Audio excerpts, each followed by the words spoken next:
Good morning, everyone. I'm Duke Abrahamson. I am the Executive Director of the Asian Pacific American Chamber of Commerce. I want to thank everybody for coming today. This event is made possible through the MBDA CARES Act provided by APACC through our partnership with National ACE. I want to remind everybody to keep your mic muted. Turn on your camera. We'd like to see your faces today. It'd be great to connect with you. You can ask questions to the presenters under the group chat right here. Please remember to include your name, title, and your company while you're doing so. And feel free to use this feature to connect with each other as well. So I want to give you a little background about APACC. We were established in 2000. We are an incorporated 501c6 nonprofit membership association. We're known as the gateway to the Asian and US businesses. APACC is governed by a board of directors. Our operations and programs are supported by membership dues and financial contributions. Membership of APACC is made up of Fortune 500 corporations, multi-ethnic private business enterprises, small businesses, and corporate professionals over a broad spectrum of industries. Our mission is to facilitate business relationships among Asian and US-based companies and to promote the economic advancement of the Asian and Pacific Americans community.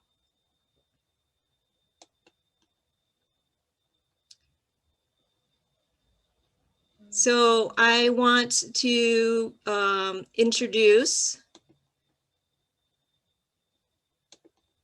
our presenters today. Craig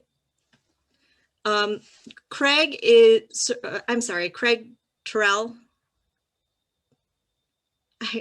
I know Terrill, but I never hold that against anyone. I'm so sorry. I know you corrected me earlier. Craig serves as the State of Michigan Procurement's Communication Specialist. In this role, he leads procurement's marketing and outreach efforts to help stakeholders understand and navigate procurement process. Previous to working in procurement, he served as the media specialist for the City of Takoma Park, Maryland. Takoma Park is a Washington D.C. suburb that is recognized nationally as a leader in government-led sustainability practices. Our other presenter today is Chris Mitchell. Chris began her career with the state's Central Purchasing Office, and it began 28 years ago as an information technology buyer specialist in telecommunication and data system purchases and human services professional services contracts. Currently, she is the E-Procurement System Sigma troubleshooter for Central Procurement Services, providing training, one-on-one support, writing tips and procedures, and problem solving. And that's why Chris is here with us today.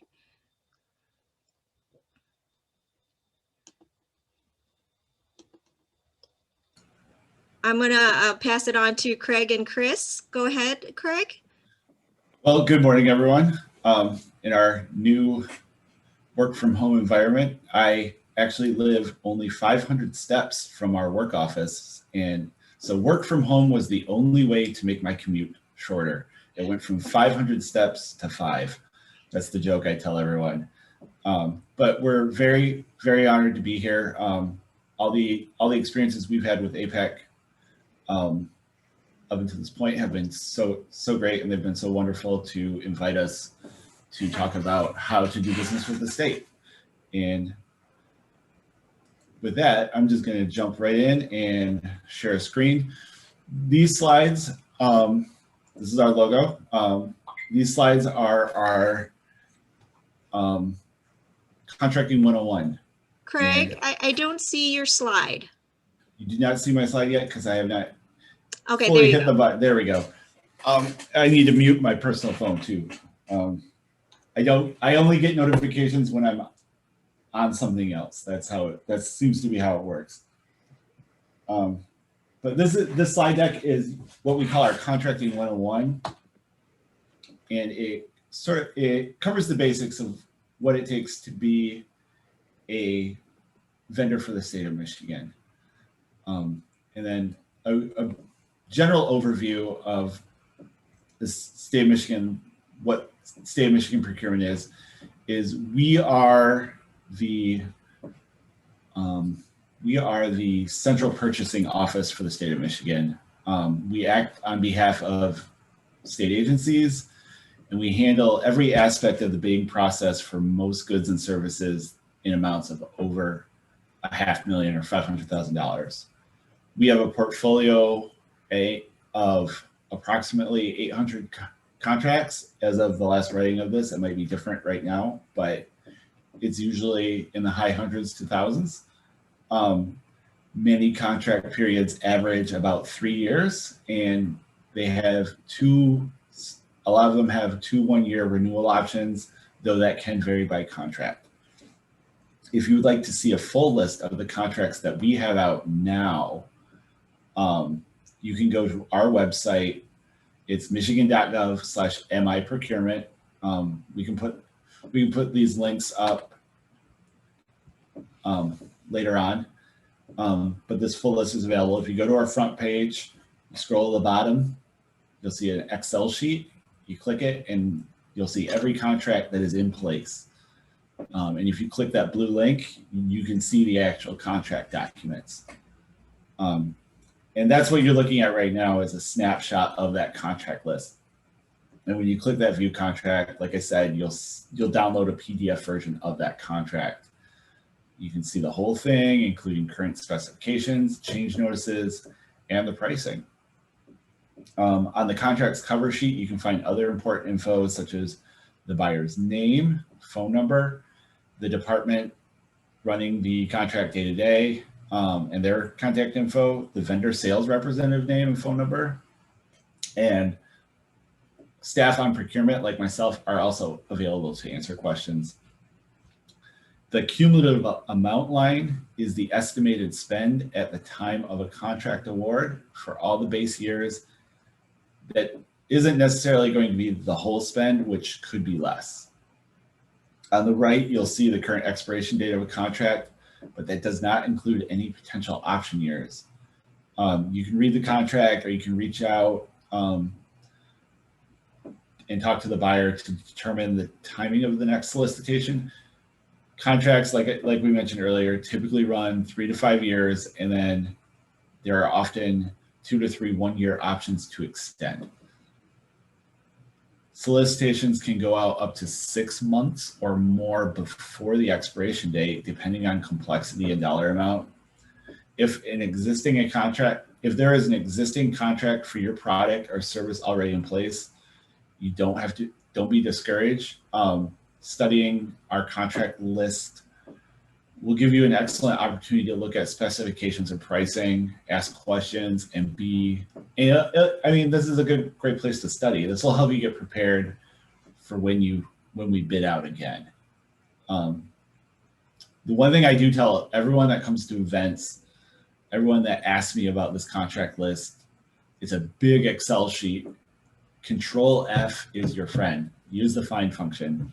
Like if you're presented with this huge long list, and if you do Control F for something, a word or something that kind of associates with what you do, you can often find results. That's what I do. If I get asked questions like, oh, when's your medical transportation contract run up or expire, or do you have that? I'll just do a Control F for medical or transportation, and that will help me find things. So that is the exact same method I use. So a little bit more about how we're split up. We take our contracts and we put them in sort of 2 broad divisions: commodities and professional services, and then IT, information technology. And each division in our office has a team of analysts and specialists that manage those contracts. These divisions make up Central Procurement Services, which is our name internally. That's our office within the state of Michigan. The Department of Technology Management and Budget, which is our sort of mothership organization, also has purchasing areas for design and construction and real estate. These offices, because those are specialized, those offices have staff who manage solicitations also. And when I say real estate, that includes leasing. We often lease spaces statewide. And there's a webpage and listserv devoted to this stuff on DTMP's website. So speaking specifically to the Commodities and Professional Services Division, they're responsible for purchasing products and services. The list in front of you, that's just a small part of it. As you may imagine, it takes a lot of things and people and services to run a state. So the list in front of you only covers a small number of the types of commodities handled by this group. And when we say energy, that's one we get questions about a lot. Energy refers to the acquisition of like natural gas, fuel oil, propane, as well as alternative energy and conservation consultants. Infrastructure services. So kind of on the service side, we also purchase infrastructure services such as lawn care, snow removal. As much as we would like, the snow does not shovel itself. So we do get, we do hire out for those kind of things. And our Commodities and Professional Services Division also handles contracts related to the procurement of professional services like advertising, consulting. It's also responsible for the state's healthcare contracts. And because of this expertise, also handles pharmaceuticals and related services. This area also handles contracting for other professional services besides those listed here. So now that we've covered commodities and professional services, we're going to go over to the other side of the house, which is IT. Information technology, IT covers contracts for like telecom, hardware devices, software, custom developed software applications, mobile applications. As per previous, this list is this is just a partial list. The state of Michigan has contracted with an outside company called Computer Aid Inc. To provide a web-based vendor managed system, which is a mouthful, for various IT services. So when you like everything of staff augmentation, that's what we're talking about. So if you're a vendor interested in providing like temporary IT service staffing to the state, that's where you register, is Computer Aid Inc. And that, like, if you go to our website, you'll find the links for that. Or you can go straight to michigancompaid.com. And when it's Chris's turn to present, I will start putting these links in the chat so you can get to them quite easily. And then we're going to switch over to real estate. The real estate, as of the last writing of this Contracting 101, which I believe was this summer, the real estate division manages leases for the state, and there's 400 to 500 leases at any given time. That covers approximately 5 million square feet and $78 million in annual revenue. If you are interested in leasing space to the state, please go to michigan.gov/myprocurement, programs and policies, real estate and leasing to receive bid notifications. Our design and construction, they design and construct things.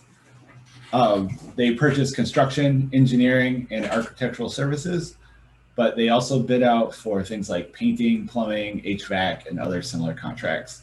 Furthermore, this group is in charge of implementing the state capital improvement program. Current bids will be on Sigma, vendor self-service, which we'll be talking about in depth later. And it should be noted that design and construction has their own webpage on DTMB's section of michigan.gov. So they're on their own, they got their own stuff. Now we're going to talk about another office, Michigan Department of Transportation, MDOT.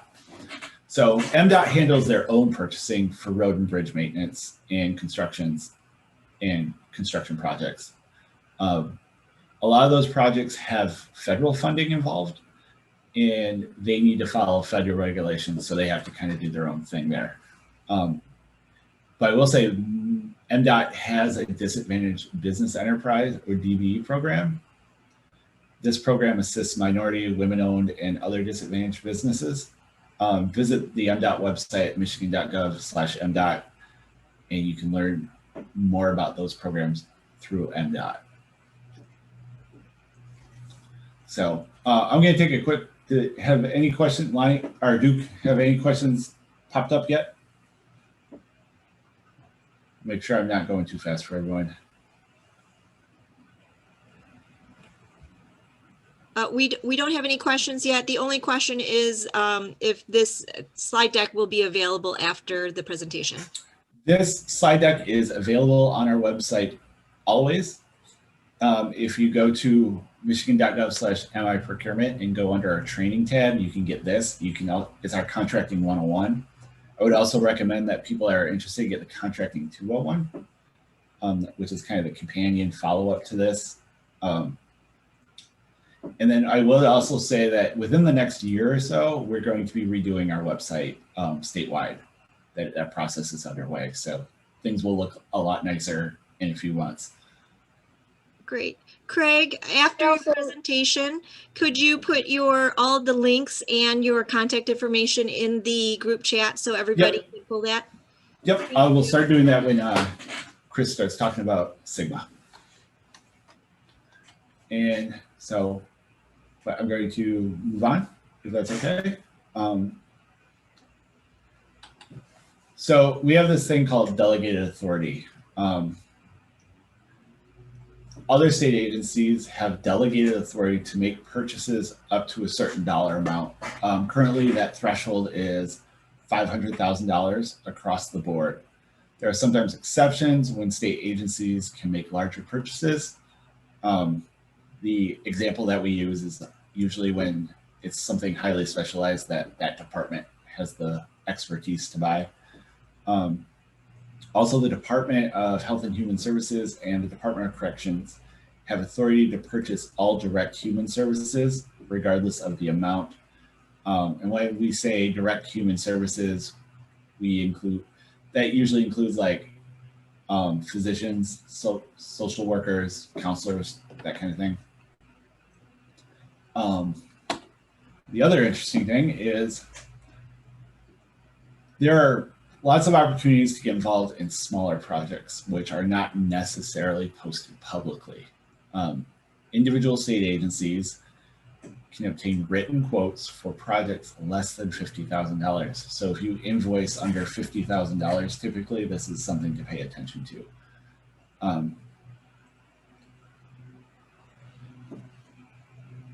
You can market your stuff directly to agency buyers, and we provide a list of every agency buyer in the state on our website under the contact us section of our website. It's this massive Excel sheet with everyone's contact information. This is essentially a cold call sales list. If you're selling something and contact a relevant department, they don't have to buy from you, and they might not call you back. But this is an opportunity to reach out to state of Michigan buyers directly, especially if you're selling things that cost under this $50,000 threshold and it's something they need. We're going to be talking more about Sigma later with Chris. We're very fortunate to have a Sigma guru in the house. But everything we put up for bid is posted on Sigma VSS, which stands for Vendor Self-Service. It replaced the old Buy from Michigan and the CPE, or Contract and Payment Express system. This This is where you bid on projects, and this is also where you get paid, and this is where you manage your account info. It is very much improved over the previous systems, and Sigma is constantly evolving and getting better every day.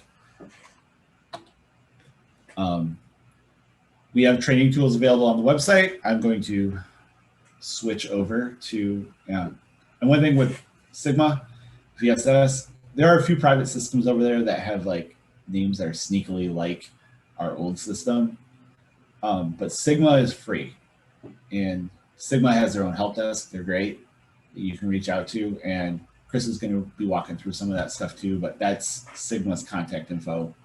And their help desk is super helpful. If you get stuck when you're setting up your website, definitely reach out to them. So you should be, I can't see what I am presenting, but you should be seeing our website right now.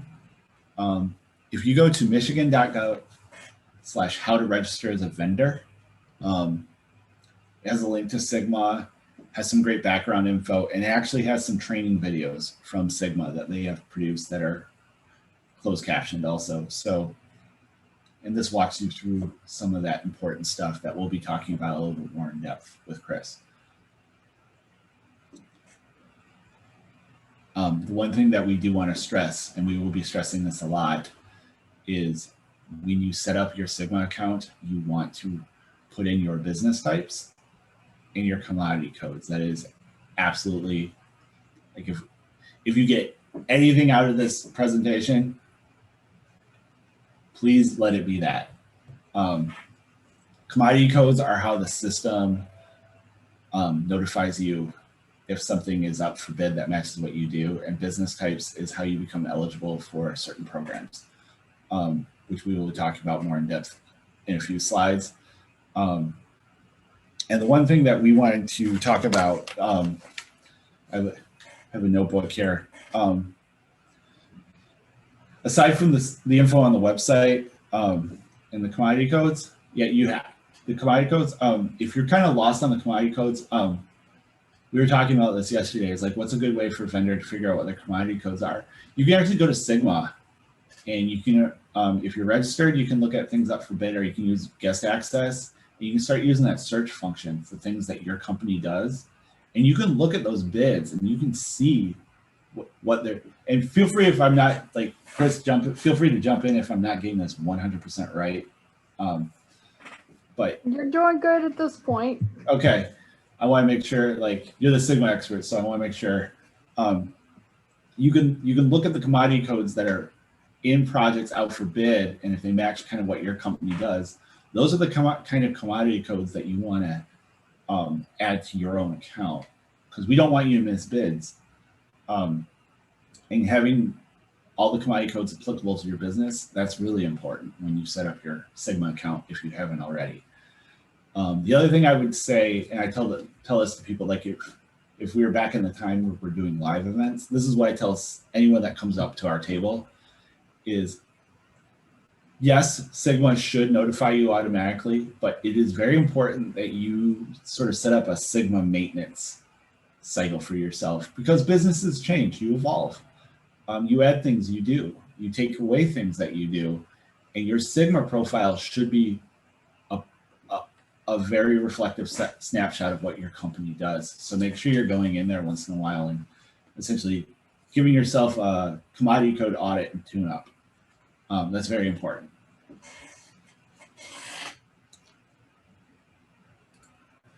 So moving on, this is what you'll see when you log into Sigma. Chris will be showing you more soon.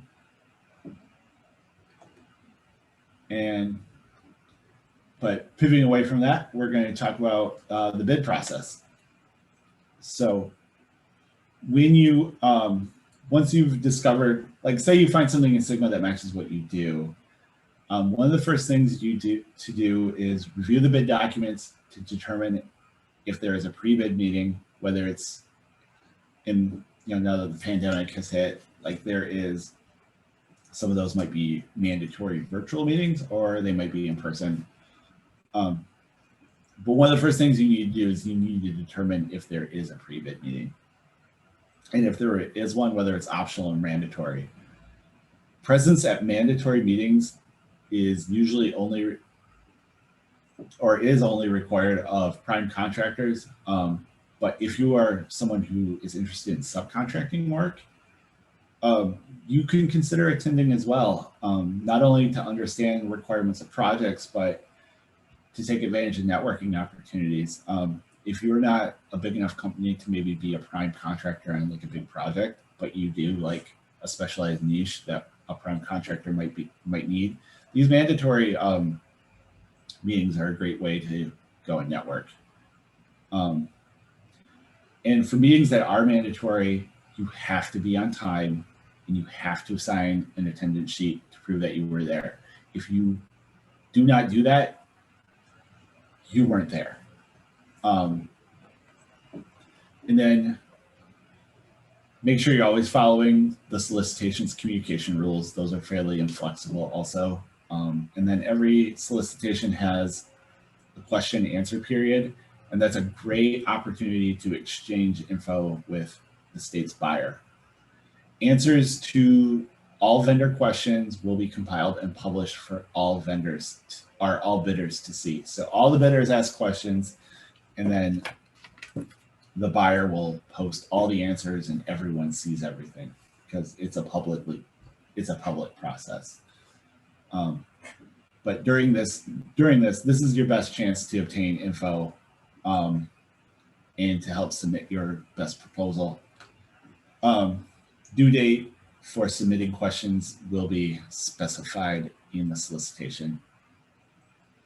And as I said before, we can't emphasize enough how important it is to follow solicitation post communication rules. Once the solicitation is posted, all communication must be with the assigned buyer only. Any communication outside of this process may result in disqualification. In addition, bid info not received from the assigned buyer may not be reliable. Protect your investment and your time by preparing your bid by obtaining info from the correct source. Also make sure your bids are thorough. Because with the state, government bids tend to require a high level of detail. With that in mind, write your proposal understanding that you may not meet with the buyer face-to-face, and that any clarifications will be written. This will help you focus your proposal and ensure that you include all pertinent info. Also, be sure to keep up with any changes in the solicitation.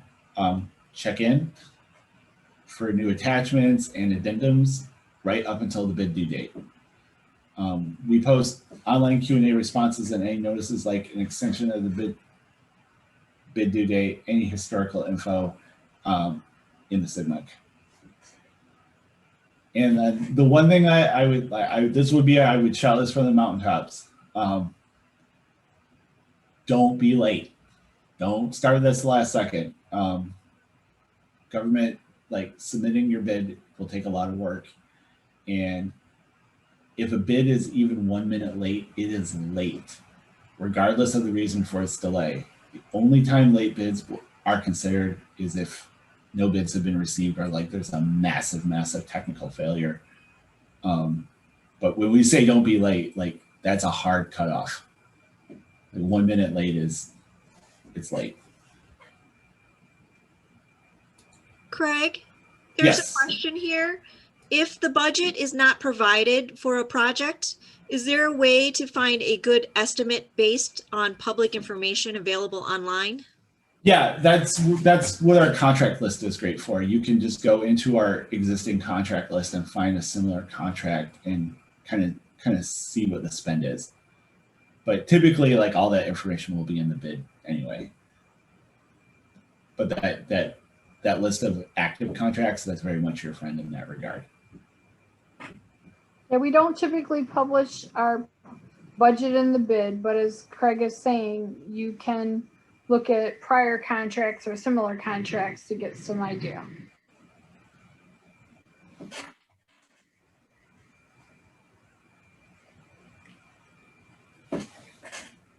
Hopefully that answers the question. let us know in chat if it doesn't. And then, but let's say you find that contract that you want to bid on that interests you. One of the first things to do is review the bid documents and determine if there's a pre-bid meeting. If there is one, whether it's optional or mandatory. And I think we've talked about this already. Presence, yeah, mandatory meetings, subcontractors, yeah, you should attend as well. We circled back, sorry. Next slide is this. So once we get the bids, we evaluate them. And they're evaluated by buyers, analysts, and specialists from a requesting agency, or what's called a JEC, or Joint Evaluation Committee, which has like in-house or external subject matter experts on it. I've been on a JEC. I'm sure Chris has been on JECs. The written portion of the bid is typically scored on a 100-point scale. As an example, 80 points out of the possible 100 might be considered a passing technical score. Receipt of a passing technical score means your bid pricing will be evaluated, which is a complicated way of saying is like, say we bid on we're doing 100 scale points. You bid on something, we score things on 100 points.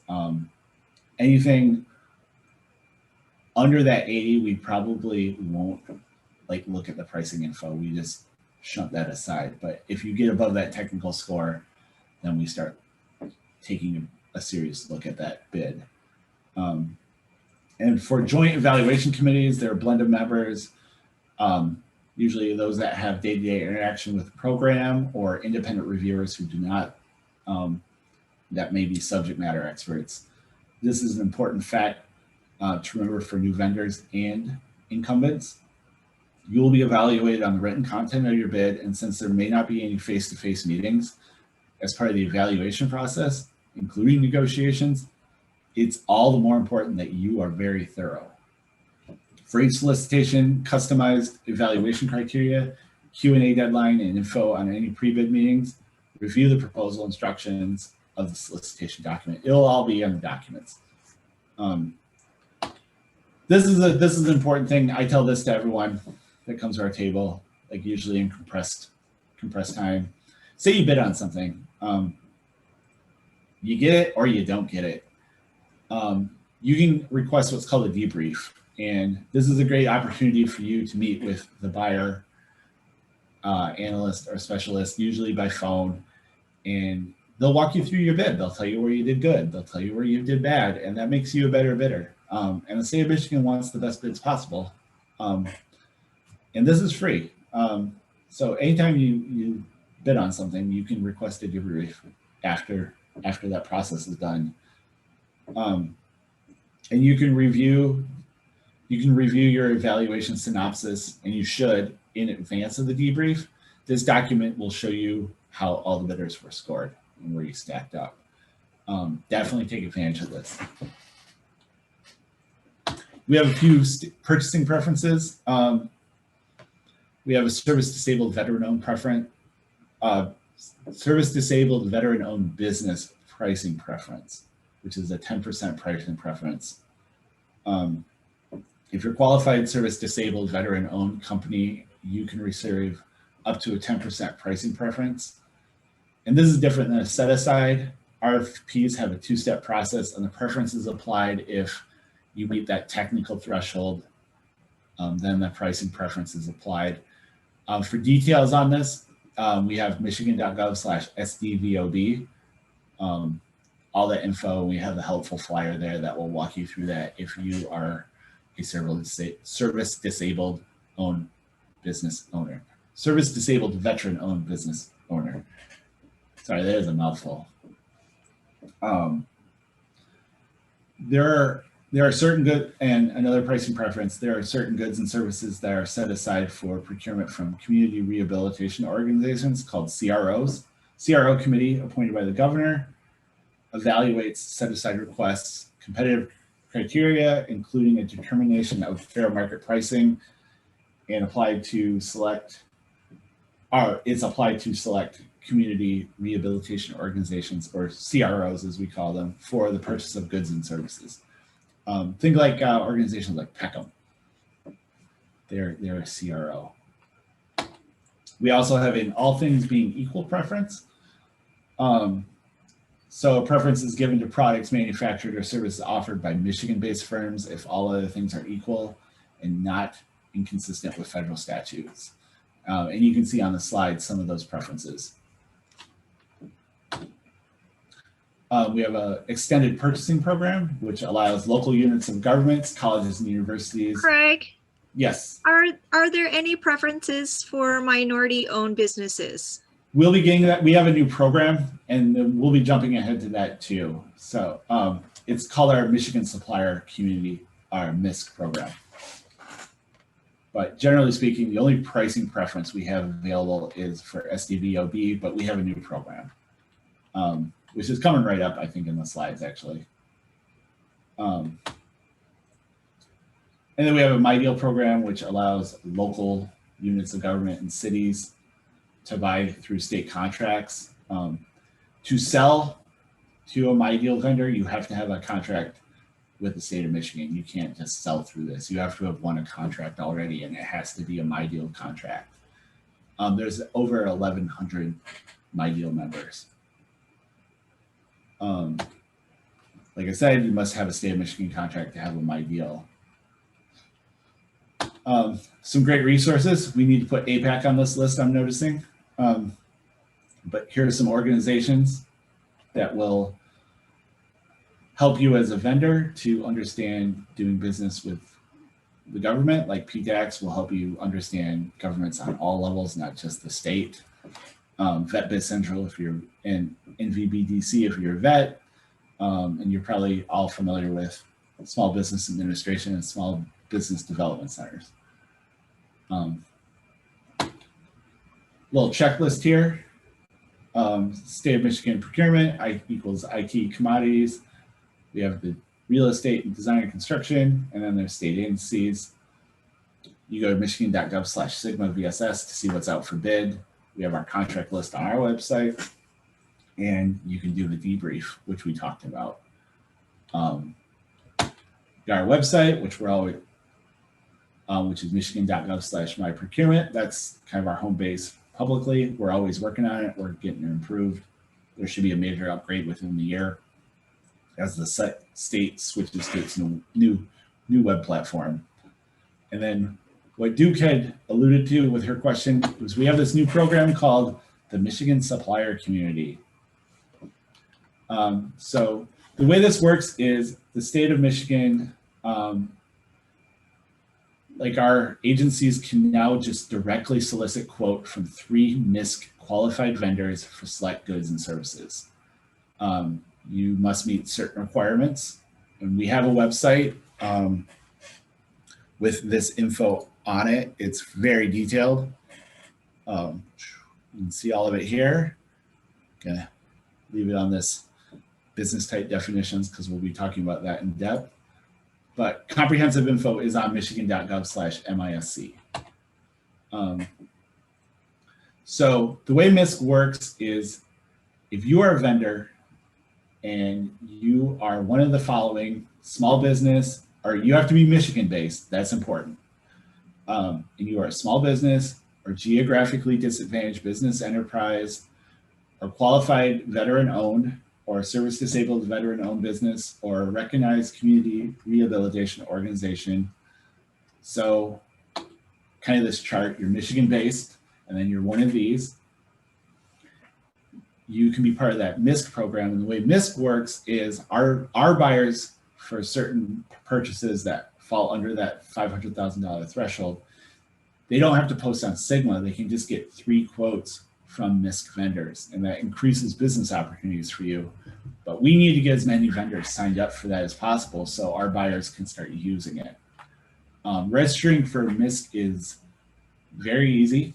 You need to be in Sigma VSS, and you need to update and create your profile with appropriate business types. We have a list of those business types on that MiSC page. And then as Chris is showing you Sigma, which is coming which is now, you'll see how you do those kind of things. And without further ado, I'm going to pivot to Chris and get in the chat and start putting up our contact info and URLs. So Chris is here to talk about Sigma VSS. All right, Craig, in the interest of time, I'm gonna walk through what I've had in the slides here, and then I'm gonna switch over to the system and show you in the system how some of these things work. Does that sound like a good plan? Yes. Okay, Craig, let's move to the next. Are you still sharing? Can you move to the next? There we go. Okay, so Craig showed this to you earlier. This is the home page for the system. And it's a little bit busy to look at it, but key areas over on the left is where you're going to go to log in once you have your registration established. Or down below on the left-hand side, the last button is guest access, and I'm going to show you actually later how you can use that to, if you're having trouble figuring out what commodity codes would be relevant for your organization or most beneficial, I'm going to show you how to use that guest access button to actually accomplish that without even having to log in. The middle of the screen, there's some users guides for brand new vendors, for existing vendors, and for those of you that are responding to grant solicitations. Okay, great, Craig. So here are the areas, once you've logged into the system, that are going to be key in making sure that you have the best business opportunities available to you. You want to make sure that your business information is accurate, your addresses and contacts, your commodity codes, as Craig had mentioned earlier, and your business type so that you're eligible for different programs. So these are the areas that I'm going to focus on as we move through the different slides and as I pop into the system itself. As Craig mentioned earlier, to register for the MiSC program, you need to be a Michigan company. You're going to want to make sure that you're registered in Sigma VSS. You're going to want to make sure that you keep your profile up to date. And you'll probably want to bounce over to this website to get some of the other details, but the registration portion of this is something that I'm going to show you as we move through this presentation. So there's different tabs in Sigma. I showed you a little screenshot there to begin with on a system. For your business info, your addresses and contacts, your commodities, and your business types. The system, you could put in very basic information, and the system will allow you, it's just a dumb computer system. It doesn't think like we do, and it doesn't validate. So you have to make sure that in each of these tabs, as you're doing your registration, that you have comprehensive information. I'm going to show you on the next few slides what I mean by this. So here's a registration that I have put in for a company that I own. I have it in the system as a test, and you'll notice that the address information from the address and contacts tab is a Michigan address.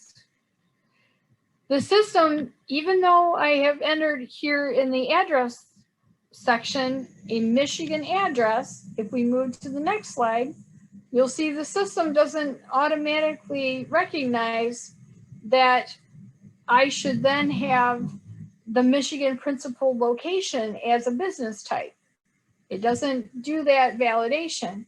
So as we move here to the business type section, you notice that I hadn't selected that. So you really do, for that MiSC program, have to then go to your business types and make sure that you're selecting that Michigan principal location, because the system isn't going to say, oh, you put in a Michigan address, so the business type should automatically be there. It's something that you need to do yourself. You need to make sure that on each of these tabs, you have provided that information. So here's what happens when you actually go to the list. You need to select it and hit OK to get that in your profile. And then it'll show you what you've done, and we'll give you one more opportunity to make any changes. You'll need to save it. And then still, it's not going to show up automatically when you are looking at your business types. Even though you've made the change, until the system goes through a sync cycle every evening, in order to confirm that you've actually accurately made the change, you have to go to the view pending additions to actually see, there it is. Okay, it's pending. By the next morning after the evening sync cycle, then this should show up in your list of your business types. Now I want to switch over to commodities discussion. As Craig mentioned, the commodities codes that you're choosing are really the key to your business opportunity in the system. If you want to receive notification from the system for business opportunities, you're going to want to make sure that you have the right commodity codes to represent what goods and services your company can supply in this commodity code section. This shows a list of the commodity codes that I have selected for this company up to this point. Notice there's a way to add items, and just like with the business types, there's the view pending additions. The next few slides will show how this process works. So I've decided that I want to add another commodity code, and my business does consulting, provides different types of consulting services. So I clicked the button to add commodity codes, and now to choose which ones I want to add, I'm going to use a keyword search. So the commodity description field is where you would type in a keyword for the goods or services that your business can provide. Notice there's an asterisk at the end of the word consulting. What that will do is the system will bring up anything that has the word consulting in it, and anything that has consulting followed by something else. So notice when I did this, I hit the browse button and it's alphabetically listed. So we have a whole list here of different types of consulting services that I might want to add. You can navigate from screen to screen using the next or last buttons highlighted at the bottom. So I continued navigating through here until I got to environmental consulting. My company, in this case, is interested in adding environmental consulting to the list of commodity codes that might be used in bids that I'm interested in responding to. So I'm going to check environmental consulting and hit OK to add this particular commodity code to my profile. Once again, just like in the situation where with the business types, on the left-hand side, this is what the system, when I go back after I've done the ad, it's going to show me, oh, here's all your commodity codes. And that one that I just added is not going to show up. So to confirm, I'm going to hit view pending additions, and on the right-hand side, you see the screen where it shows me what I've added. So it can get a little frustrating because you think that you have added something, but then it doesn't show up on the list, and you have to go through that extra step to see what's pending, because the system actually does a handshake between the vendor part of the application and the part of the application that the buyers spend their time in. That's called Sigma Financial. And that happens for these types of updates to vendor profiles at the end of every day. Okay. So here's a way for you to, if you're not sure what commodity codes to choose, there's about 9,500 commodity codes. So that's a really long list to scroll through and hit the next button. So a little trick that I have used working with vendors, not just in Sigma, but on the previous 2 e-procurement systems we use, is to search the bids that are already published. So you can go from the home screen and click on the guest access button, and that will take you to a screen that starts off with solicitations. And in the middle of the center of the screen is a keyword search. So again, I'm using the example of consulting just to be consistent with what I showed you previously. You type in your word, and if you put the star or the asterisk at the beginning and the end of the word, then it'll bring up anything that has this word in it, and hit go. And you'll notice at the bottom of the screen here, there are a list of different solicitations that include that word somewhere in the document and attachments. And on the right-hand side of the screen, each of these solicitations is labeled as open or awarded. The first one is actually open. So let's continue, Craig. To get to the commodity codes for a bid that is open, you'll click on the details button and then expand the product specs, and you'll see on the right hand side, I've highlighted, there's the commodity code 91812. So if you looked at this bid and this is something you would have been interested in responding to, then you're going to want to make sure that that 91812 is in your profile for your vendor registration. If the bid is already closed, to get to the commodity code listing, if the bid's already been awarded, then you need to expand the view purchase history in order to view. Okay, and I've got a 5-minute warning. So I'm going to take over the screen for a second and go into the system. So Craig's gonna have to stop sharing. All you. All righty.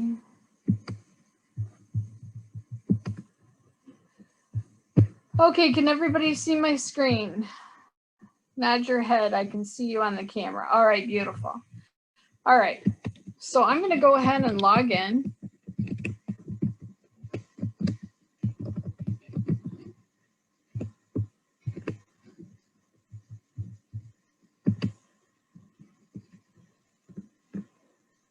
So once you've registered and you log in, you're going to actually, it's going to welcome you. It knows your name, and you're going to have access to all these different tabs.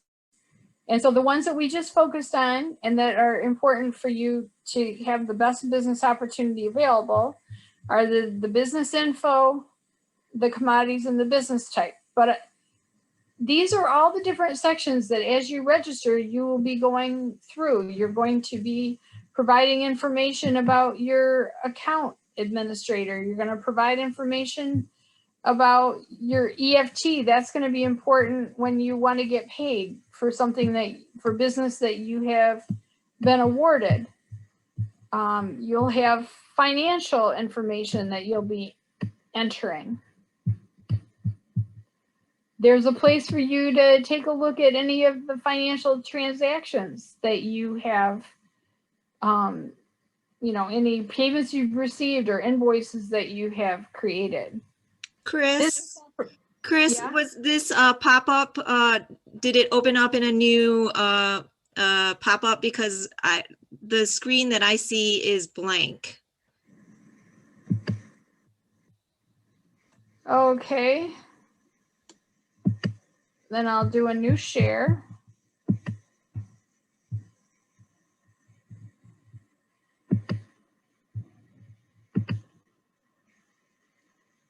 That fix it? Okay, super. So you have all of these different areas that you can pursue. Actually, no, it's not. It's didn't go to where I wanted it to go.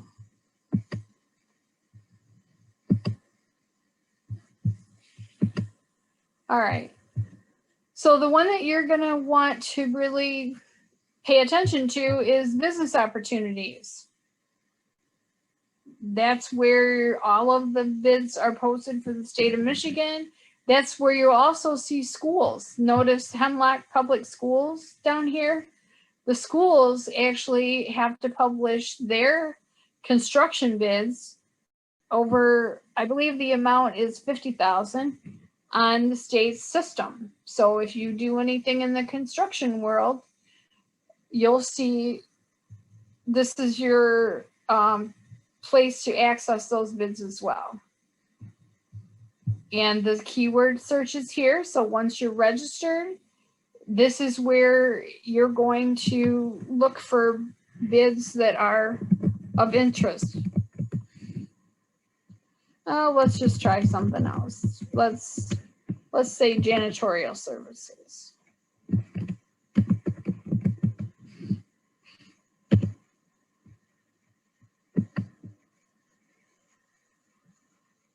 So when that switched screens, can you still see it? Okay. All right, so this is going to be very useful to you, both in choosing your commodity codes for your original registration and in updating your commodity codes to make sure that what the buyers are choosing is what you have in your profile so that you get notification. And as Craig also mentioned earlier, this is where you're going to look and do some word searches to see if maybe you didn't have the commodity codes that the buyers were using in your profile. Maybe once a week, you're going to want to go in here and look and see if there's anything posted that you're interested in. You don't have to wait for a notification to respond to a bid. You can go out here and see what's published and respond. And you can, when you look at a bid, you can look at it as a summary view, or you can actually go to the details and you can respond. You can submit a response online. You can go through and look at all of the different details, attachments, any of the attachments before you decide if you want to respond. And we're at the end of our time. So I apologize for kind of blowing through that rather quickly. Does anybody have any questions? Hey, Chris, one question that popped up in the chat while I was starting to add info is, does it show to who projects were awarded to? And I'm assuming that is yes. The previous systems did show you after they were awarded who they were awarded to. This system, Sigma, does not actually show you for the particular bid, but it has a function called history. So I'm gonna see if I can show that to you. Are you still seeing my screen share, or do I need to? You're going to have to share it again, Chris. Okay.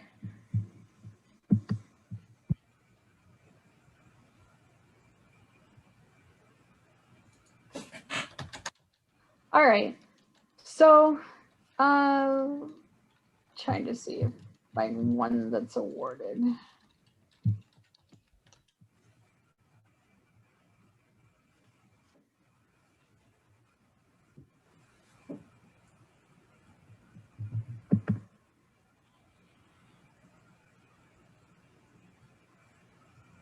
taking a minute. All right. So if I look at something that has been awarded and I want to know who it was awarded to, if I select that bid, I can go to view purchase history. And the purchase history is going to show what companies have been awarded bids that included this commodity code over time. The system does not show you for this particular bid as like I said, the prior two systems, if you were using systems with the state before, it's not doing the same thing in the same way. It's not showing you for that particular bid. But if you look at the view bid history, you'll see for that commodity code what companies have been awarded business for those areas. So hopefully that answers the question.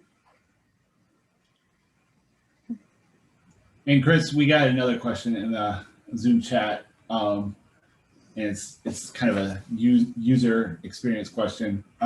Once you click on a solicitation, how do you return to the place you left off? What do you click on for what? Once you click on a solicitation, how do you return to the place you left off? Oh, okay. Okay. So here I'm kind of stuck in this conundrum. So I'm going to hit close advanced search. And then I'm going to go back to my solicitations.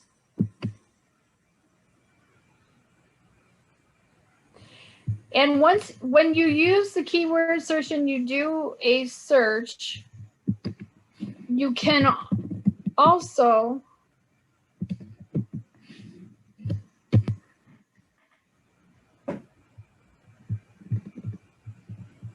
go, there will be a button at the top that allows me to do a new search right here. So I have selected one bid, and so I'm now deep into a bid. This at the top here, anything that has that's in blue and has an underline is a link that you can follow. So I'm going to hit new search, and that's going to take me back to the prior screen where I can create a new search. Is that helpful?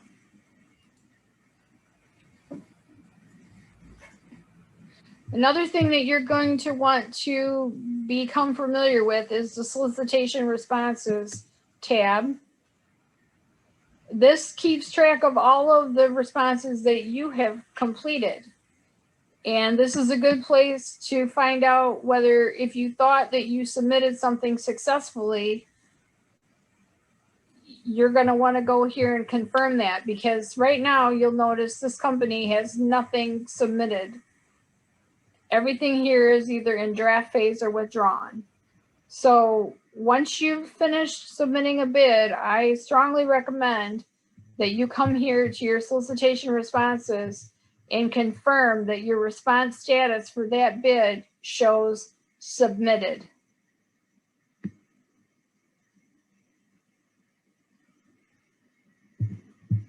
And I'm going to check the chat window and make sure I'm not missing anything else.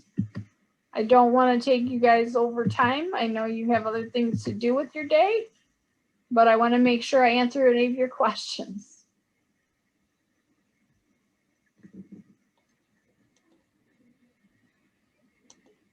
Well, thank you, Chris and Craig. Thank you so much for all of this information. I think it has been a lot of information for everybody here.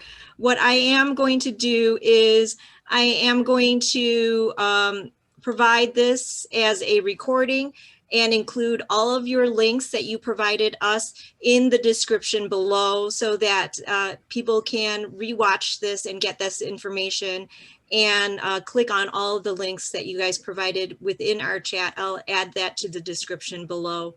I also want to remind everybody that we do have a event next week called Moving Networking Relationships Along Using LinkedIn. It's a great opportunity to connect with other people via LinkedIn and create relationships moving on from something virtual that you have met somebody, like if you met Chris today and you want to connect with her on LinkedIn, and how you move that relationship along.